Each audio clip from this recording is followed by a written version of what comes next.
Welcome to my maths class. நீ நம்ம என்ன பார்க்க போனால் 10ஆம் வகுப்பு எண்களும் தொடர் வரிசைகளில் பயிற்சி 2.7 1வது கணக்கு தான் பார்க்க போகிறோம்.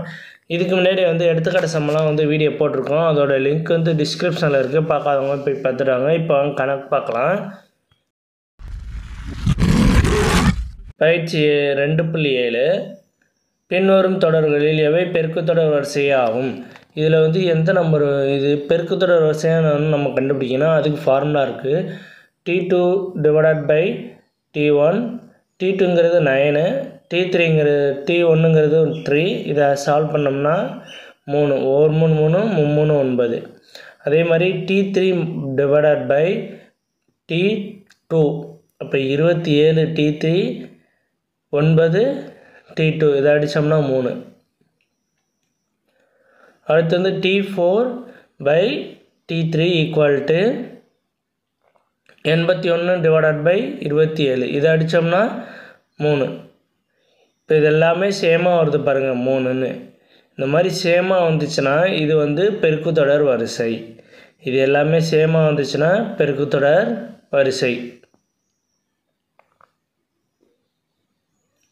இந்த ஃபார்முலா அப்படி போட்டு நமக்கு எல்லா ஆன்சரும் ஈக்குவலாக வந்துச்சுன்னா நமக்கு இது பெருக்குத்தொடர் வரிசை அப்படின்னு சொல்லிடலாம். அடுத்து 2வது கணக்கு. இதை பாருங்கள். 2வது கணக்கு அதே மாதிரி நான் எழுதிக்கிட்டேன். இப்போ T2ங்கிறது 44 டிவைடட் பை 4, இதை சால்வ் பண்ணோம் 11. அதே மாதிரி 444 டிவைடட் பை 44, இதை சால்வ் பண்ணோம்னா நமக்கு 10.09 கிடைக்கும். அதே மாதிரி இதை சால்வ் பண்ணோம்னா 4444, 444 டிவைட் பண்ணோம்னா 10.9 தான் கிடைக்கும். 10.009ன்னு கிடைக்கும். இதுவும் வெவ்வேறையாக இருக்குது பாருங்கள், சேமாக இல்லை. அதனால் இது பெருக்குத்தொடர் வரிசை அல்ல அப்படின்னு எழுதிடலாம். ஓகேவா. அடுத்து 3வது கணக்கு. இதையும் அதே மாதிரி எழுதுவேன். 0.05 டிவைடட் பை 0.5, இதை அடித்தோம்னா நமக்கு 0.1ன்னு வரும். அதே மாதிரி T3 T2 இதில் எடுத்து எழுதுங்க. 0.005 டிவைடட் பை 0.05, இதை அடித்தோம்னா நமக்கு 0.1ன்னு கிடைக்கும். பாருங்கள், இது ரெண்டும் சேமாக இருக்கா. அப்போ இது பெருக்குத்தொடர் வரிசை அப்படின்னு எழுதிடலாம். அடுத்து 4வது கணக்கு பாருங்கள். 4வது கணக்கும் இதே மாதிரி தான். 1/6 டிவைடட் பை 1/3 ஈக்குவல் டு 1/6. இந்த 1/3 இங்கிட்ட வரும்போது என்னென்னா மல்டிப்பிளில் வரும், அது ரெசிப்ரோக்கலில் வரும். அப்போ இதை அடித்தோம்னா 1 3 3 23 6 ஈக்குவல் டு 1/2. அதே மாதிரி இதை பாருங்கள். 1/12 இன்ட்டு டிவைடட் பை 1/6ன்னு வரும். இந்த 1/6 இங்கே ரெசிப்ரோக்கலில் வரும். 1/12 இன்ட்டு 6/1, இதை அடித்தோம்னா 1/2. இப்போ இது ரெண்டும் சேமாக இருக்குது. அப்போ இது பெருக்குத்தொடர் வரிசை. இது பெருக்குத்தொடர் வரிசை. ஓகேவா. அடுத்து 5வது கணக்கு. இதுலேயும் பாருங்கள். T2 -5, T1ங்கிறது 1, இதை அடித்தோம்னா -5ன்னு வரும்.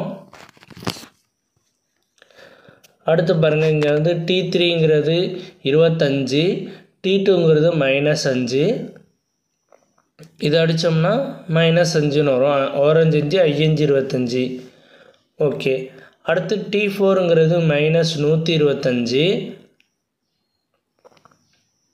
Divided by T3ங்கிறது 25, 25ஆல் 125 அடித்தோம்னா 5 -5. இங்கே பாருங்கள், இது எல்லாமே சமமாக இருக்கா. அதனால் இது பெருக்குத்தொடர் வரிசை. அடுத்து இதில் பாருங்கள். 60 டிவைடட் பை 120, இதை சால்வ் பண்ணோம்னா 60 120 அடித்தோம்னா 1/2ன்னு வரும். அதே மாதிரி T3 divided by T2 equal to 30 divided by 60, 30 60 அடித்தோம்னா 1/2ன்னு வரும். 1/2. அடுத்து இங்கே என்ன இருக்குது. T4 divided by T3 equal to 18 divided by 30, இதை அடிக்கலாம். இதை அடித்தோம்னா 9 2 18, இது 15 2 30 ஈக்குவல் டு 9/15. பாருங்கள், இது எல்லாமே இது ரெண்டும் சேமாக இருக்குது. இது ஒன்றையும் வெவ்வேறையாக இருக்குது. அப்போ இது பெருக்குத்தொடர் வரிசை அல்ல. அடுத்து 7வது கணக்கு பாருங்கள். T2 divided by T1 equal to 4/16 இதை அடித்தோம்னா 1/4ன்னு வரும். 1 நன்னாங்க 16 1/4. அடுத்து T3 divided by T2 equal to 1/4. இதே ஆன்சர் வந்துருச்சு 1/4ன்னு. அடுத்து பாருங்கள் T4 divided by T3 equal to 1/4 divided by 1/4ன்னு ஒரு ஆன்சரு. இப்போ என்னன்னா இது எல்லாமே சேமாக இருக்கனால இது வந்து பெருக்கு தொடர் வரிசை.